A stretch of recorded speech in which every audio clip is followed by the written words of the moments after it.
الحمدللہ رب العالمین والعاقبۃ للمتقین والصلاة والسلام علی اشرف الانبیاء والمرسلین نبینا محمد وعلی آلہ وصحبہ اجمعین، اما بعد۔ مشاہدین کرام، السلام علیکم ورحمۃ اللہ وبرکاتہ۔ سیرت النبی کا پروگرام لے کر میں آپ کی خدمت میں حاضر ہوں۔ آپ کو یاد ہوگا کہ اللہ کے رسول صلی اللہ علیہ وسلم جب اپنے جانثار صحابہ کے ساتھ مکہ فتح کرنے کے لیے آپ وہاں پر تشریف لائے اور بغیر خون خرابے کے مکہ فتح ہو گیا، چند جانوں کے علاوہ باقی کوئی بھی نقصان نہیں ہوا، وہ بھی چند اجڑ قسم کے لوگ تھے جو آپ کی راہ میں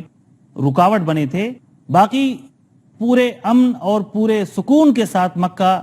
اللہ رب العالمین نے اللہ کے رسول صلی اللہ علیہ وسلم کے قدموں میں ڈال دیا۔ یہ وہ فتح تھی جس کی وجہ سے پورے کفر کی کمر ٹوٹ گئی، اور یہ وہ فتح عظیم تھی جس کے لیے لوگ منتظر تھے، کیونکہ آپ جانتے ہیں کہ عموماً جو حق کی راہ میں لوگ رکاوٹ بنتے ہیں، حق کی راہ میں جو لوگ مزاحم بنتے ہیں، وہ کفر کے سرغنہ قسم کے لوگ ہوتے ہیں، اس کے جو چودھری قسم کے لوگ ہوتے ہیں، جن کے اندر اکڑفوں ہوتی ہے، جن کی اپنی ریاستیں ہوتی ہیں، جن کی اپنی ضرورتیں ہوتی ہیں اور ان کے مفادات جس سے وابستہ ہوتے ہیں، یہی وہ لوگ ہوتے ہیں جو حق کی راہ میں، سچائی کی راہ میں، صداقت کی راہ میں اور انبیاء کی راہ میں رکاوٹ بنتے ہیں اور داعیوں کی راہ میں رکاوٹ بنتے ہیں۔ یہی حال فتح مکہ کے ساتھ بھی ہوا، چونکہ اللہ کے رسول صلی اللہ علیہ وسلم کو نبی بنائے ہوئے تقریباً 20 سال سے زیادہ کا عرصہ گزر چکا تھا۔ آپ کی دعوت روز بروز بڑھتی جا رہی تھی، اس کے اثرات روز بروز بڑھتے جا رہے تھے، لیکن صلح حدیبیہ کے بعد جو آپ کی دعوت میں نیا موڑ آیا تھا کہ آپ محض 1400 صحابہ کرام کے ساتھ عمرہ کرنے کے لیے گئے تھے،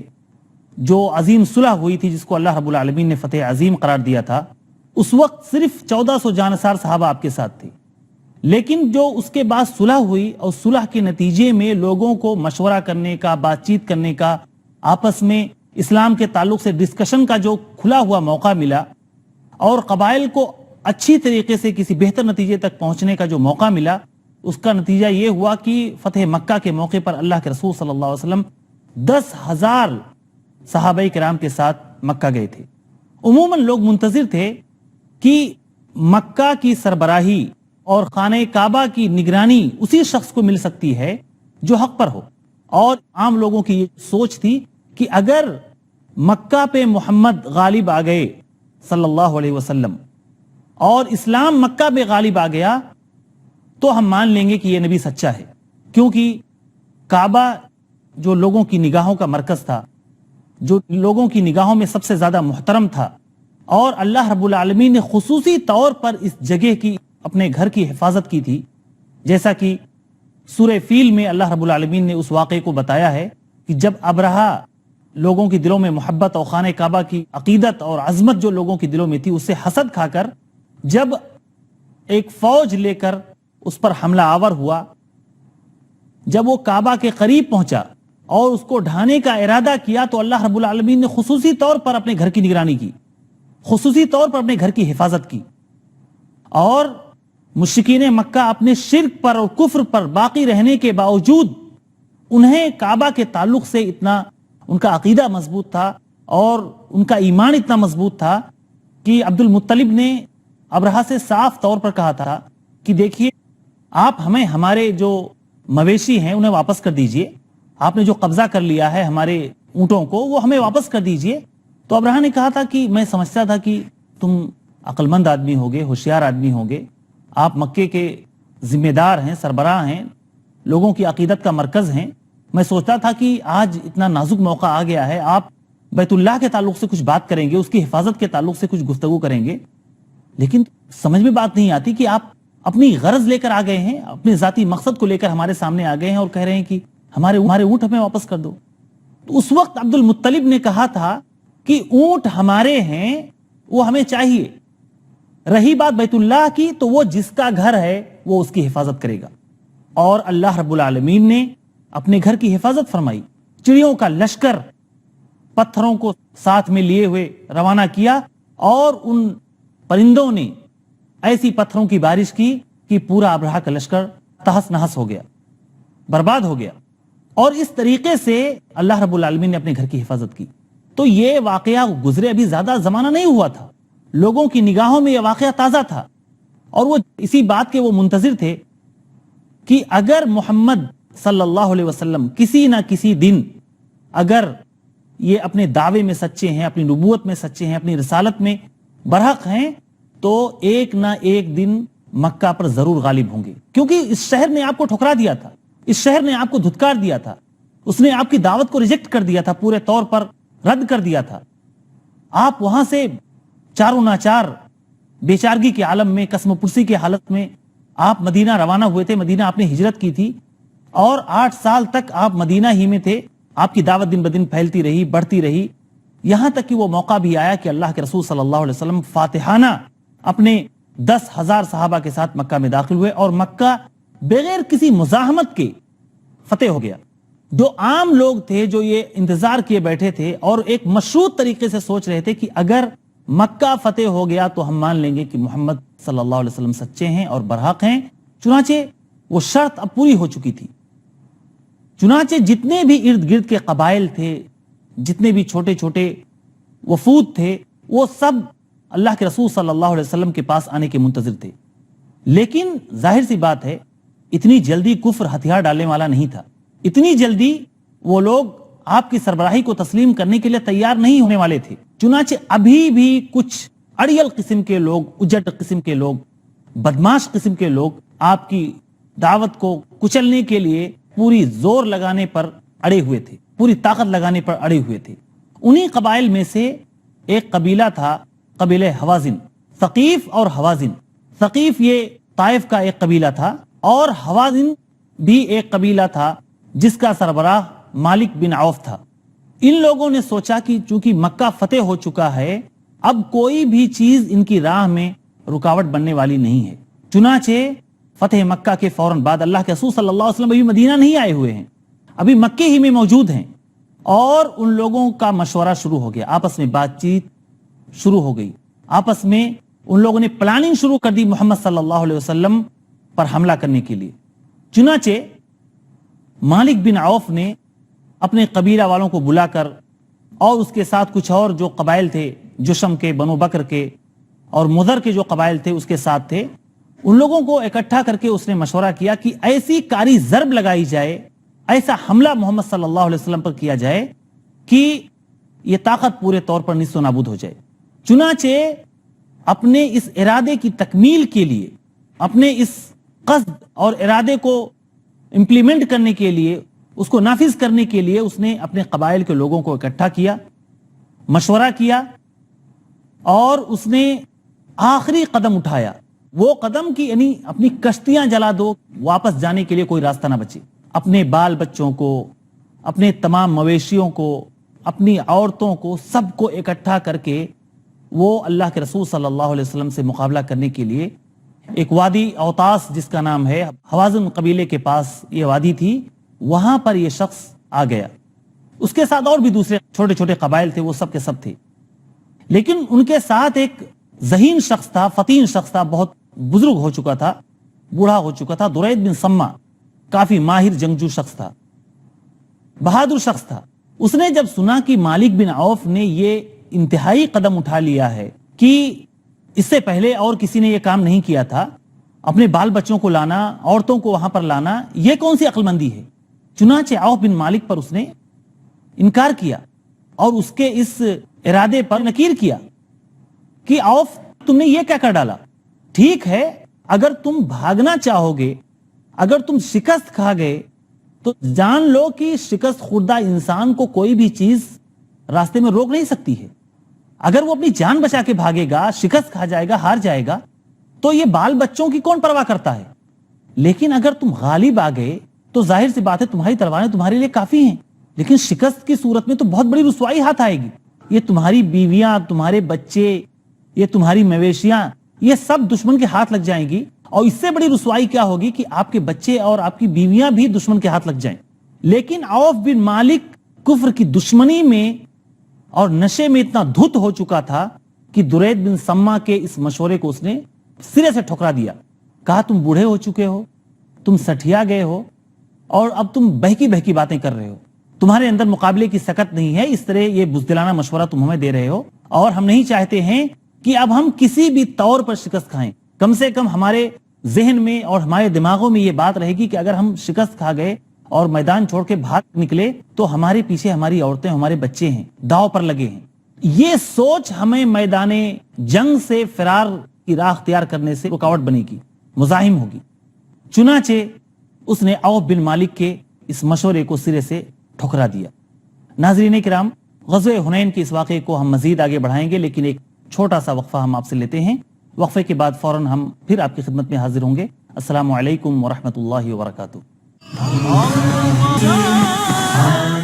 السلام علیکم ورحمۃ اللہ وبرکاتہ۔ ناظرین کرام، وقفے کے بعد دوبارہ آپ کا استقبال ہے۔ ہم گفتگو کر رہے تھے کہ مالک بن عوف نے جب درید بن سما اس بوڑھے شخص کے مشورے کو مسترد کر دیا اور اپنے تمام لشکروں کے ساتھ وہ وادی اوتاس میں، جو کہ عرفات سے 10 یا 12 کلومیٹر کے فاصلے پر ہے، اس وادی میں آ کے اس نے پڑاؤ ڈالا، اور اس نے کچھ جاسوس روانہ کیے کہ جا کے محمد صلی اللہ علیہ وسلم کی تیاریوں کا پتہ لگائیں، آپ کے جو ساتھی تھے، آپ کی جو فوج تھی، ان کا اندازہ لگائیں کہ وہ لوگ کتنے ہیں اور کس تیاری کے ساتھ آ رہے ہیں۔ وہ لوگ آئے، اللہ کے رسول صلی اللہ علیہ وسلم کی تیاریوں کو ان لوگوں نے دیکھا، اور اس کے بعد ان لوگوں نے جا کر جو مشورہ دیا اور جو وہاں پر بیان دیا وہ سننے کے قابل تھا۔ تھکے ہوئے، ہارے ہوئے، ایک دم پریشان حال،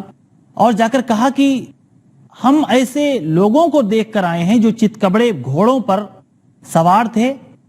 سفید لباس زیب تن کیے ہوئے تھے، اور ایسے لوگوں کو میں اپنی آنکھوں سے دیکھ کر آیا ہوں۔ یعنی ان لوگوں نے فرشتوں کو دیکھا تھا، جیسا کہ آپ آگے سنیں گے کہ اللہ تعالیٰ نے اس جنگ میں فرشتوں کے ذریعے سے مومنوں کی اور اللہ کے رسول صلی اللہ علیہ وسلم کی مدد کی تھی۔ ادھر اللہ کے رسول صلی اللہ علیہ وسلم بھی 6 شوال سن 8 ہجری کو آپ مکہ سے روانہ ہوئے، ہفتے کا دن تھا، اور آپ 12,000 کی فوج کے ساتھ وہاں سے روانہ ہوئے۔ عوف بن مالک پہلے ہی اس وادی میں پہنچ چکا تھا اور تیاریاں مکمل کر چکا تھا، اور اتنے منظم طریقے سے اس نے سب بندی کی تھی اپنی فوج کی کہ وہ جو وادی تھی تھوڑا بھربھری ٹائپ کی تھی، ڈھلوان تھا، اور وہاں پہ چھوٹے چھوٹے درخت تھے اس وادی میں، اور اس وادی کے اندر اپنے تیر اندازوں کو مالک بن عوف نے چھپا دیا تھا کہ اگر مسلمان اس وادی میں جو ہی قدم ہیں وہ فوراً ان کے اوپر تیروں کی بارش کر دیں۔ ادھر اللہ کے رسول صلی اللہ علیہ وسلم نے بھی اپنے جاسوس کو بھیج رکھا تھا کہ جا کر مالک بن عوف کی تیاری کا پتہ لگائیں کہ وہ کتنی فوج کے ساتھ آیا ہوا ہے، کیا تیاریاں اس کی ہیں، کیا اس نے پلاننگ کی ہے جنگ کے لیے۔ حضرت نام تھا صحابی کا، وہ آئے اور اللہ کے رسول صلی اللہ علیہ وسلم کے پاس آ کر بیان دیا کہ مالک بن عوف اس طرح کی تیاریاں کر کے آیا ہے، اپنی مویشیوں کو، اپنی عورتوں کو اور بچوں کو سب کو لا کر وہاں پر اس وادی میں ڈال دیا ہے۔ مسلمان اس سے پہلے کبھی بھی اتنی بڑی فوج کے ساتھ دشمن کے مقابلے میں نہیں گئے تھے۔ فتح مکہ میں بھی آپ کے ساتھ 10,000 کی فوج تھی، لیکن فتح مکہ کے ساتھ ہی چونکہ قبائل دھیرے دھیرے مسلمان ہونا شروع ہو گئے تھے، اور ابھی آپ مکہ کے اندر ٹھہرے ہی ہوئے تھے کہ اور بھی بہت سارے لوگ ہزاروں کی تعداد میں مسلمان ہو کر اللہ کے رسول صلی اللہ علیہ وسلم کے ساتھ آ ملے۔ تو ابھی مسلمانوں کی تعداد تقریباً 12,000 ہو گئی تھی۔ تو مسلمانوں کے اندر ایک قسم کا ایک عجب پیدا ہوا اور ایک خیال آیا صحابہ کے اندر کہ آج ہم لشکر کی قلت کی وجہ سے مغلوب نہیں ہوں گے، ہماری تعداد اتنی زیادہ ہو چکی ہے کہ ابھی ہم یہ نہیں کہہ سکتے کہ ہماری تعداد کم تھی اس لیے ہم شکست کھا گئے، جیسا کہ قرآن میں اللہ رب العالمین نے فرمایا ہے وَيَوْمَ حُنَيْنٍ إِذْ أَعْجَبَتْكُمْ كَثْرَتُكُمْ، کہ حنین کا دن یاد کرو جب تم اپنی فوج کی کثرت دیکھ کر دھوکے میں پڑے ہوئے تھے اور عجب میں مبتلا ہو گئے تھے، غرور میں مبتلا ہو گئے تھے۔ مسلمان جب وہاں پہنچے، اللہ کے رسول صلی اللہ علیہ وسلم نے فوجوں پر ایک نگاہ ڈالی تو آپ مسکرائے اور آپ نے کہا کہ یہ جو مالک بن عوف اپنے پورے حواریوں کے ساتھ، اپنی پوری مویشیوں کے ساتھ، اپنی عورتوں بچوں کے ساتھ لے کر یہاں حاضر ہوا ہے، یہ کل تمہیں مال غنیمت میں ملنے والا ہے۔ یہ اللہ کے رسول صلی اللہ علیہ وسلم کی پیشین گوئی تھی۔ چنانچہ مسلمان آرام کے ساتھ دھیرے دھیرے دھیرے دھیرے اس وادی میں داخل ہونا شروع ہوئے۔ وہ سوچتے تھے کہ ابھی دشمن کا ہم جا کر سامنا کر لیں گے۔ انہیں اندیشہ نہیں تھا کہ مالک بن عوف اتنی تیاری کے ساتھ اسی وادی کے اندر گھات لگائے ان کا انتظار کر رہا تھا۔ اس کے جیالے اسی وادی کے اندر گھات لگائے بیٹھے ہوئے ہیں کہ جو ہی مسلمان اس وادی کے اندر قدم رکھیں اور وہ ان پر ٹوٹ پڑے۔ چنانچہ جو ہی مسلمان اس وادی کے اندر قدم رکھے، ادھر تیروں کی بارش شروع ہو گئی۔ پورے طور پر ایسا لگتا تھا ٹڈی دل ان کے اوپر حاوی ہو گیا ہے، اور مسلمان اس حملے کے لیے تیار نہیں تھے۔ انہیں اندیشہ نہیں تھا کہ اس طرح تیروں کی بارش ہمارے اوپر ہو جائے گی۔ چنانچہ دیکھتے ہی دیکھتے یہ فوج جو تھی بھاگ نکلی، انہوں نے میدان چھوڑ دیا۔ ایک دوسری روایت میں، جیسا کہ صحیح بخاری میں بھی ابو سعید خدری رضی اللہ تعالیٰ عنہ سے اور صحیح مسلم میں برا بن عازب سے مروی ہے کہ شروع میں مسلمانوں نے ان کے اوپر حملہ کیا اور مسلمان ان کے اوپر غالب ہوئے اور دشمن بھاگ نکلے تھے، لیکن مسلمان جو مال و متاع ان کے ساتھ تھا اس کو لوٹنے میں مشغول ہو گئے، تو اچانک دشمنوں نے ان کے اوپر حملہ بولا۔ بہرحال جو بھی صورت رہی ہو، چاہے دشمن پہلے حملہ آور ہوئے ہوں یا مسلمان پہلے حملہ آور ہوئے ہوں، بہرحال دشمنوں کے حملے کے نتیجے میں اللہ کے رسول صلی اللہ علیہ وسلم کے ساتھ جو صحابہ کرام تھے وہ سب کے سب بھاگ نکلے۔ خاص طور پر آپ جانتے ہیں جو لوگ نئے نئے مسلمان ہوئے ہوں، جوش بھلے زیادہ ہو، لیکن اس طرح کی آزمائش کے لیے لوگ تیار نہیں ہوتے، اور جان دینا اتنا آسان کام بھی نہیں ہے۔ چنانچہ اچانک حملے کے نتیجے میں وہ لوگ اللہ کے رسول صلی اللہ علیہ وسلم کا ساتھ چھوڑ کر بھاگ نکلے۔ اللہ کے رسول صلی اللہ علیہ وسلم اپنے صحابہ کرام کو بلا رہے ہیں، آپ کے ساتھ چند مہاجرین اور انصار ہی رہ گئے، باقی سارے لوگ وہاں سے فرار ہو گئے۔ یہاں تک کہ ابو سفیان نے کہا، جو کہ ابھی نئے نئے مسلمان ہوئے تھے، فتح مکہ کے موقع ہی پر مسلمان ہوئے تھے، اسلام پورے طور پر ان کے دل میں ابھی جاگزی نہیں ہوا تھا، اور زبان سے یہ جملہ نکلا کہ اب یہ لوگ سمندر سے پہلے رکنے والے نہیں ہیں۔ ایک دوسرے شخص نے کہا کہ اب محمد کا جادو باطل ہو گیا ہے۔ اس طرح کی باتیں لوگوں کے زبانوں سے نکلنے لگی۔ چنانچہ اللہ کے رسول صلی اللہ علیہ وسلم اپنے چچا عباس کو کہتے ہیں کہ عباس تم آواز لگاؤ اور لوگوں کو بلاؤ، اور اس موقع پر اللہ کے رسول صلی اللہ علیہ وسلم کی بہادری، آپ کی جانثاری اور آپ کی شجاعت کا جو مظاہرہ ہمارے سامنے آتا ہے وہ ہم دیکھ کر شزر رہ جاتے ہیں۔ اللہ کے رسول صلی اللہ علیہ وسلم ایسے خاص مواقع پر، جبکہ عام لوگ ڈر کے مارے بھاگ نکلتے ہیں، جبکہ عام لوگ مارے خوف کے کچھ سجھائی ان کو نہیں دیتا ہے اور ان کی عقل کام کرنا بند کر دیتی ہے، ایسے موقع پر بھی اللہ کے رسول صلی اللہ علیہ وسلم نے وہ بہادری کا مظاہرہ کیا اور شجاعت کا مظاہرہ کیا کہ آپ باقی لوگوں کے لیے اسوہ اور نمونہ بنے۔ چنانچہ اللہ کے رسول صلی اللہ علیہ وسلم کہتے ہیں کہ لوگو، میں عبداللہ کا بیٹا ہوں، اور اسی موقع پر اللہ کے رسول صلی اللہ علیہ وسلم فرماتے ہیں انا النبی لا کذب انا ابن عبد المطلب، میں نبی ہوں، میں جھوٹا نہیں ہوں، میں عبد المطلب کا بیٹا ہوں۔ عباس رضی اللہ تعالی عنہ جو کہ اللہ کے رسول کے چچا تھے، ان کی آواز بلند تھی اور انہوں نے لوگوں کو بلانا شروع کیا۔ خاص طور پر اس موقع پر اللہ کے رسول صلی اللہ علیہ وسلم کے چچا عباس نے مہاجرین کو اور انصار کو آواز لگائی، اے درخت والو، اے بیعت رضوان والو۔ یہ وہ بیعت تھی صلح حدیبیہ کے نام سے جو مشہور ہے، وہاں پر لوگوں نے اللہ کے رسول صلی اللہ علیہ وسلم کے ہاتھ پر جان کی بیعت کی تھی کہ ہم اللہ کے رسول صلی اللہ علیہ وسلم کے ساتھ جنگ کریں گے یہاں تک کہ ہماری جان اللہ کی راہ میں قربان ہو جائے۔ اس موقع پر عباس رضی اللہ تعالی عنہ نے اصحاب شجرہ کو، درخت والوں کو، بیعت رضوان والوں کو آواز دیا کہ آؤ، ادھر آؤ۔ اللہ کے رسول صلی اللہ علیہ وسلم نے آواز لگائی، یہاں تک کہ ان کی آواز کا یہ اثر ہوا کہ جو جہاں تھا اسی حال میں فوراً مڑ گیا، جو جس جگہ تھا فوری طور پر اپنے اونٹ کو موڑ لیا، اپنی سواری کو موڑ لیا، یہاں تک کہ اگر ان کی سواری نے مڑنے میں تھوڑا سا تأمل کیا، تھوڑی دیری لگائی، تو فوری طور پر وہ اپنی سواری سے کود پڑے۔ اللہ کے رسول صلی اللہ علیہ وسلم کے ارد گرد سارے لوگ جمع ہو گئے، انصاریوں کو بھی آواز لگائی گئی، بیعت عقبہ والوں کو بھی آواز لگائی گئی، کیونکہ انہوں نے اللہ کے رسول صلی اللہ علیہ وسلم کی حفاظت کا عہد کیا تھا، اللہ کے رسول صلی اللہ علیہ وسلم کی حفاظت کا پیمان کیا تھا کہ ہر حال میں اللہ کے رسول صلی اللہ علیہ وسلم کی جان کی حفاظت کریں گے۔ چنانچہ جب 100 سے زیادہ تعداد اللہ کے رسول صلی اللہ علیہ وسلم کے ارد گرد جمع ہو گئی تو اللہ کے رسول صلی اللہ علیہ وسلم نے ان کے اوپر دھاوا بولا اور جنگ کی بھٹی گرم ہو گئی۔ اللہ کے رسول صلی اللہ علیہ وسلم ایک کنارے ہوتے ہیں اور اس وقت آپ وادی پر ایک نگاہ ڈالتے ہیں اور کہتے ہیں کہ اب بھٹی گرم ہو چکی ہے۔ چنانچہ دیکھتے ہی دیکھتے صحابہ کرام نے دشمنوں کو اس وادی سے کھدیڑ دیا، اور مالک بن عوف جو اپنے بال بچوں سمیت اس وادی میں جنگ کرنے کے لیے آیا تھا، مسلمانوں کا قلاقمہ کرنے کے لیے، ان کو نیست و نابود کرنے کے لیے یہاں پر آیا تھا، وہ وہاں سے بھاگ نکلا، اس کی پوری فوج وہاں سے بھاگ نکلی۔ اس نے ذرہ برابر بھی اپنے بچوں کا، اپنی عورتوں کا یا اپنی مویشیوں کا خیال نہیں کیا کہ ان کا کیا ہوگا۔ اور ہوتا بھی یہی ہے کہ جب انسان کی جان خطرے میں پڑ جائے، جب اس کا وجود خطرے میں پڑ جائے، تو پھر وہ کسی کو نہیں دیکھتا کہ میرے پیچھے کون ہے۔ اس وقت وہ یہی سوچتا ہے کسی بھی طریقے سے اپنی جان بچ جائے۔ چنانچہ پوری فوج اس کی جو تھی اور اس کے جتنے بھی لشکری تھے، فوجی تھے، وہ سب کے سب اس وادی کو خالی کر کے وہاں سے بھاگ نکلے۔ سارے لوگ بھاگ کر الگ الگ راستوں سے، کوئی طائف پہنچا اور کوئی کہیں پہنچا، کوئی کہیں پہنچا۔ اللہ کے رسول صلی اللہ علیہ وسلم نے